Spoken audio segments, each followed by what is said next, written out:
Talk Highlight. Pendengar, kontingen Indonesia masih menduduki peringkat pertama di klasemen ASEAN Para Games 2022. Sampai Kamis kemarin, total peralihan medali 201 medali yang berhasil dikumpulkan dengan rincian 86 emas, 66 perak, dan 50 perunggu. Keberhasilan Indonesia menjadi pemuncak klasemen medali ASEAN Para Games 2022 tak lepas dari perjuangan atlet merah putih. Dan kami pagi ini sudah bersama dengan Sidem Indonesia ASEAN Para Games Solo, Bung Andi Herman, dalam Talk Highlight pagi ini. Dan kami nanti buka line telepon untuk Anda 0215869000, SMS WhatsApp di 0811806543. Pak Andi, halo Bung Andi, selamat pagi Bung Andi. Halo, selamat pagi. Assalamualaikum Mas Wiro. Waalaikumsalam warahmatullahi wabarakatuh. Saya selalu Bung Andi ya. Alhamdulillah sampai saat ini saya dan beserta seluruh kontingen dalam keadaan sehat. Alhamdulillah. Masih di Solo atau di mana nih Bung Andi? Ini di Solo. Sejak penyelenggaraan Asian Para Games kita sudah berkantor di Solo. Standby di sana ya Pak Bung Andi ya. Oke, Bung Andi, perolehan medali kita, para atlet kita sepertinya sudah cukup mengunci kita sebagai juara umum. Betul Bung Andi? Terima kasih Mas Wiro. Sebenarnya prediksi sebagai juara umum ini kita sudah hitung jauh-jauh hari ya, sebelum penyelenggaraan Asian Para Games ke-11 tahun 2022 ini ya. Yang cukup mengejutkan adalah perolehan medali yang sudah melampaui target yang sudah kita kalkulasi sebelumnya. Iya. Targetnya berapa Bung Andi awalnya? Target semula adalah kita akan meraih juara umum apabila minimal bisa memperoleh 104 medali emas. 104 medali emas. 104. Alhamdulillah sampai dengan hari kelima kemarin itu sudah terkumpul 111 medali emas, 80 perak, 51 perunggu. Wah, 111 emas. 111 emas. Wow. Ya. Perlu saya tambahkan, menginformasikan juga Mas Wiryo kepada para pendengar bahwa 111 ini sebenarnya itu yang ofisial ya, yang resmi sudah dilaporkan dan sudah dilakukan upacara penghargaan. Tetapi di beberapa pertandingan terakhir menjelang sore hari dan malam hari yang hasilnya sudah ada namun belum sempat dilakukan upacara penghargaan, ada beberapa atlet Indonesia yang telah mendapatkan juara satu yang namun belum secara resmi dipublish di web resmi penyelenggara, sehingga sesungguhnya angka 111 itu masih melampaui. Ya. Oke, jadi ini luar biasa ya Pak. Apakah ini sudah diprediksi sejak awal Bung Andi bahwa kita akan melampaui target emas 104 ini Bung Andi? Optimisme itu ada ya. Kita memasang target 104 itu sebenarnya adalah target minimal memang ya. Target minimal. Oke. Kita tidak mau memasang target tinggi-tinggi tetapi pada kenyataannya nanti akan sulit tercapai. Tapi 104 ini adalah yang hampir bisa dipastikan bisa diperoleh karena kita perbandingkan dengan catatan-catatan prestasi yang telah diraih oleh atlet baik selama pelatnas maupun mengikuti tryout ataupun mengikuti turnamen-turnamen internasional dibandingkan dengan capaian atlet-atlet negara pesaing di lingkungan ASEAN. Ya. Terbanyak kita dapat medali emas dari cabang olahraga apa, Bung Andi? Yang kita sudah prediksi hampir seluruh cabang olahraga, bahkan ada diantaranya melampaui target. Memang ada 11 cabang yang diprediksi mendapat medali. Yang terbanyak tentu dari atletik ya. Kita mentargetkan 35, tapi malah terbalik menjadi 53. Jadi ini meleset ke atas. Itu istilah kita nih. Oke. Kemudian ada tenis meja yang ditargetkan 12 mencapai 17. Jadi ini juga melampaui target. Dan yang cukup mengejutkan juga adalah blind judo yang semula hanya kita targetkan 3, tapi atlet kita bisa meraih 9. Ya. Nah, namun demikian juga memang masih ada cabang olahraga yang belum mencapai target, tetapi hari ini atau hari ke-6 ini masih melanjutkan pertandingan yang kita harapkan Indonesia hari ini masih ada peluang untuk mendapatkan 17 medali emas apabila berhasil melakukan penampilan terbaiknya di final. Sehingga cabang yang tadinya belum memenuhi target kemungkinan akan mencapai target, bahkan bisa melampaui. Sehingga ada 11 cabang olahraga memperoleh medali. Memang kita dari semula tidak mentargetkan cabang olahraga seperti goalball, basket kursi roda, maupun tenis kursi roda untuk mencapai medali emas. Namun beberapa diantaranya berhasil mencapai perak dan perunggu. Sehingga Bung Andi, kalau atlet kita yang diterjunkan itu ada berapa banyak, Bung Andi? Jumlah atlet yang kita ikutkan di Asian Para Games kali ini adalah sebanyak 324 atlet. 324 atlet ya? Ya. Dari berapa cabang olahraga? Dari 14 cabang olahraga. 14 cabang olahraga, oke. 14 cabang olahraga diikuti oleh atlet Indonesia. Jadi seluruh cabang olahraga ya? Ya. Cabang olahraga, baik. Ya, mungkin bisa diulang lagi, Bung Andi. Mungkin saja pendengar baru saja ada yang bergabung dan sebagainya, bahwa kita dengan perolehan 11 medali emas ya, yang saat ini ya masih berpulang bertambah 17 medali emas lagi ya. Jadi sekarang medali emas 11 dari target 104. Oke, 111 emas. Kemudian perak 80 perak, kemudian perunggu 51 ya. Nah, dengan posisi sekarang ini kita sudah bisa mengunci kemenangan sebagai juara umum ya, Pak Bung Andi ya. Alhamdulillah, juara umum sudah ada di tangan. Iya. Alhamdulillah. Tentu saja ini target yang sudah dicanangkan dan sudah di state oleh kontingen Indonesia kepada pemerintah bahwa Indonesia bisa menjadi juara umum. Ya, kapan para game akan berakhir, Bung Andi? Besok masih ada pertandingan, menyisakan hanya ada 2 cabang dan itu pun nomornya tinggal sedikit sehingga di siang bisa selesai. Malamnya akan ada closing ceremony. Closing ceremony. Nanti ditutup Wapres atau Menpora yang akan informasi yang kita dapatkan sampai saat ini, kita harapkan bahwa yang akan menutup adalah Bapak Presiden Republik Indonesia. Alhamdulillah, ini sebuah kebanggaan ya. Baik, kita buka line telepon sekarang, Bung Andi ya. Kita buka line telepon, kita beri kesempatan pendengar yang ingin bertanya langsung, boleh ya. Tentu juga apresiasi kepada para atlet para game kita yang berhasil meraih emas dari lebih dari yang kita targetkan, kira-kira begitu ya. Di 0215869000, SMS WhatsApp di 0811806543. Kami masih berbincang bersama Bung Andi Herman, Sidem Indonesia Asian Para Games Solo. Seperti yang tadi dijelaskan Bung Andi bahwa Indonesia saat ini meraih 111 medali emas dari 104 medali emas yang ditargetkan, target minimal. Kemudian perak 80, kemudian perunggu 51. Dari perolehan medali ini, Indonesia sudah mengunci juara umum. Ya, sementara saat ini masih ada beberapa pertandingan, bahkan tim Indonesia masih berpeluang untuk mendapatkan 17 medali emas ya, karena ini sekarang sudah berlangsung final. Jadi kita masih berpeluang mendulang medali emas sebanyak 17 medali emas ya. Nah, kita doakan semoga itu juga bisa tercapai, para atlet kita sukses besar di sana. Kami buka line telepon sekarang 0215869000, SMS WhatsApp di 0811806543. Bung Andi, saya bacakan beberapa pertanyaan pendengar, diantaranya dari Pak Lukman di Jakarta yang berharap agar setelah selesai maka bonus untuk para atlet segera diberikan. Ini adalah berkah luar biasa untuk para atlet. Bung Andi, silakan Bung Andi. Terima kasih Pak Lukman di Jakarta ya.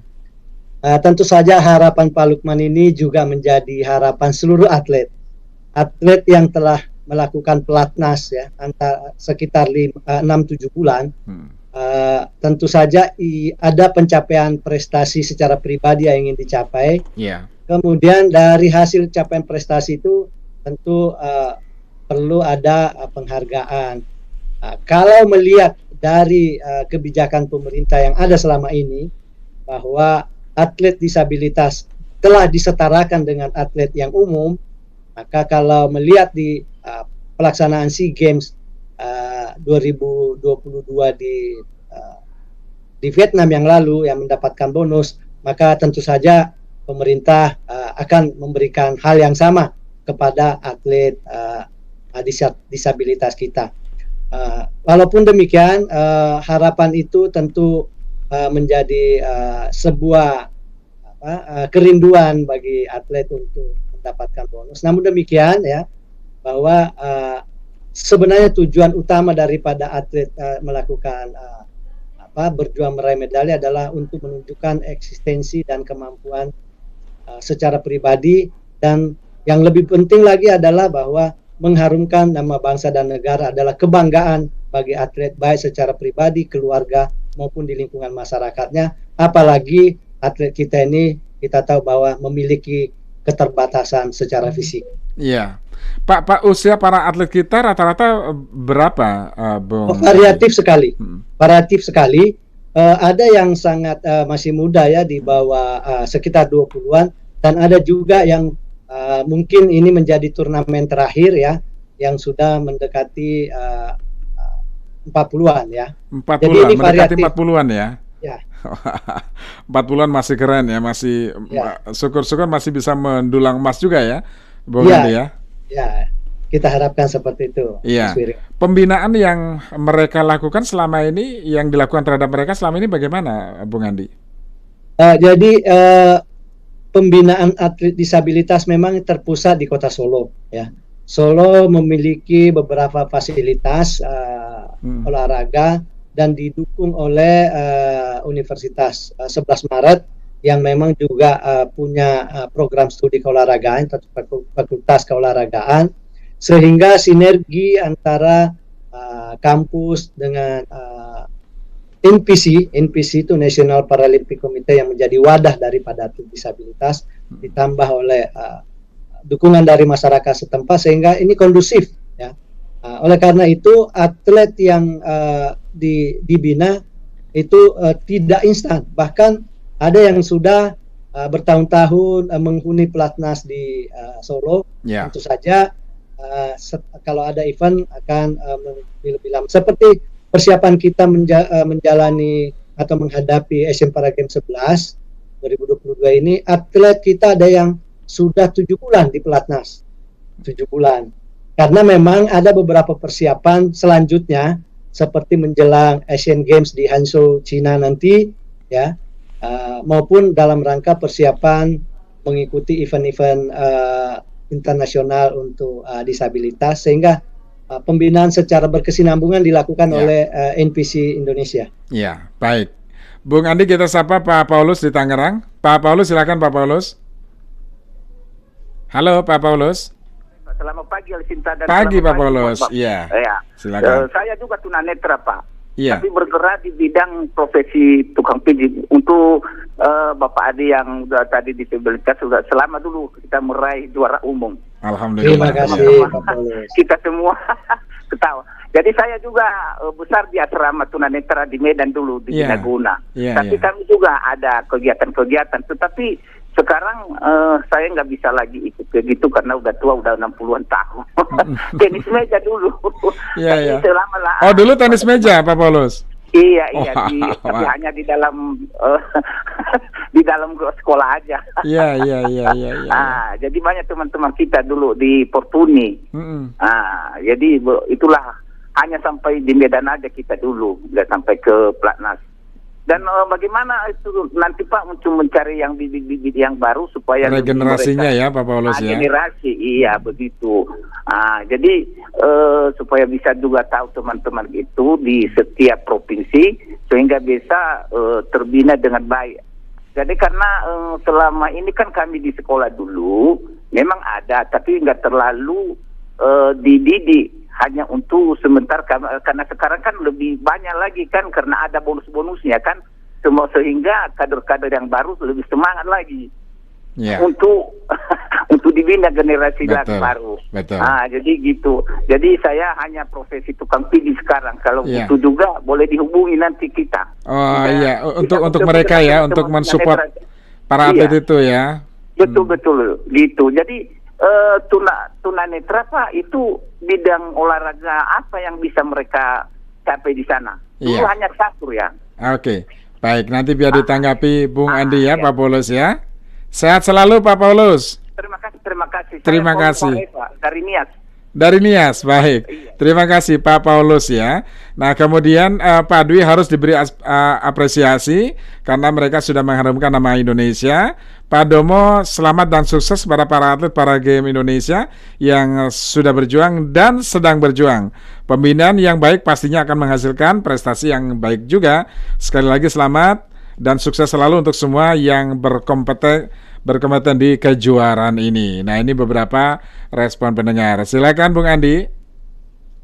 Terima kasih Mas Wiryo. Pertama saya menanggapi pertanyaan atau pandangan dari Pak Paulus di Ya. Tangerang ya. Ya, Rupanya Pak Paulus ini juga mantan atlet disabilitas ya, tenis meja. Jadi begini Pak Paulus, dalam mencari regenerasi atlet NPC Indonesia, memang ini sebuah tantangan Mas Wiryo, karena pertama adalah biasanya tim pencari bakat kita itu apabila menemukan atlet disabilitas, kemudian dicoba ditawarkan untuk dibina, direkrut, dibawa ke Solo. Ada kadang-kadang keengganan keluarga untuk melepaskan putra-putrinya, apalagi pergi jauh ke wilayah Jawa Tengah misalnya. Namun upaya dari tim pencari bakat kita untuk meyakinkan keluarga, pada akhirnya sebagian besar memberikan kesempatan itu dan kita bina. Dan binanya ini bukan sebentar, bisa setahun 2 tahun untuk bisa mencapai sebuah puncak prestasi misalnya. Yang kedua terkait dengan bidang olahraga apa saja. Di sini bukan hanya catur, ada juga judo. Bahkan judo ini yang saya sampaikan di awal tadi Mas Wiryo, bahwa judo yang semula kita targetkan 3, yaitu blind judo ya, ternyata bisa kita dapatkan 9 medali emas hingga saat ini. Cabang-cabang olahraga yang lain juga ada lari, ya toh, ada lari. Banyak sebenarnya yang bisa seperti goalball, main bola ya. Tergantung nanti minat dari yang bersangkutan setelah sampai di pelatnas, di tempat camp pelatihan kita, kemudian keminatnya seperti apa. Jadi memang tantangannya di rekrutmen, khususnya di lingkungan keluarga yang mungkin belum memahami atlet disabilitas ya. Beberapa contoh kasus seperti yang disampaikan oleh Pak Paulus tadi itu terjadi di pembinaan kita, bahwa semula yang tunanetra sebelumnya berprofesi tukang pijit, setelah kemudian masuk dibina di sini menjadi catur dan berprestasi, bahkan ya tingkat kesejahteraannya sudah membaiklah. Ini disebabkan juga oleh kebijakan pemerintah, khususnya Bapak Presiden Pak Jokowi ya, yang telah memberikan kesetaraan antara yang umum dengan yang disabilitas, baik dari fasilitas sarana maupun dari pembiayaan, apalagi bonus itu sekarang ini dalam beberapa tahun terakhir ini sudah tidak ada pembedaan, sehingga ini membuat semangat baru bagi atlet disabilitas untuk bangkit berkompetisi. Oke, Bung Andi, kita sapa satu pendengar terakhir, ada Pak Slamet Muksan ya. Pak Slamet, silakan Pak Slamet. Ya, pagi Mas Wiryo. Pagi Pak Slamet. Pagi Pak Andi, salam olahraga. Jaya, selamat pagi Pak Slamet. Ya, Pak Andi ini mohon maaf ya, jangan semuanya itu manis di muka gitu ya. Jangan kelihatan kepada publik bahwa pembinaan ini berjalan dengan baik, ya semuanya normal, bagus gitu.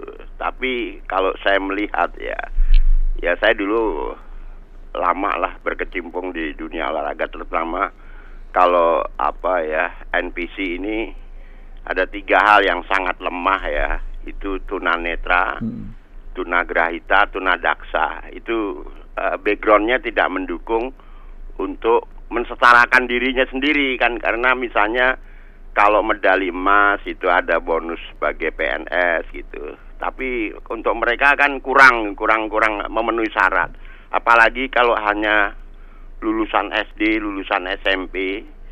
Itu mohon maaf sekali lagi, dia sudah tidak bertanding kembali ke profesi lama sebagai tukang pijat gitu kan, seperti itu. Dan medali kadang-kadang mohon maaf kadang-kadang sering digadekan atau dijual atau gimana, sehingga jangankan yang cacat ya, yang netral yang normal aja kadang-kadang juga sedih, kayak atlet dayung yang jadi artinya perlu perhatian secara berkesinambungan gitu perhatian ya, khusus, perlu perhatian khusus yang tidak kelihatan di muka. Saya mengenal beberapa ya, di antaranya tadinya ada yang main band juga, tunanetra luar biasa, yang normal aja belum tentu bisa kan, dia bisa main band semua gitu loh.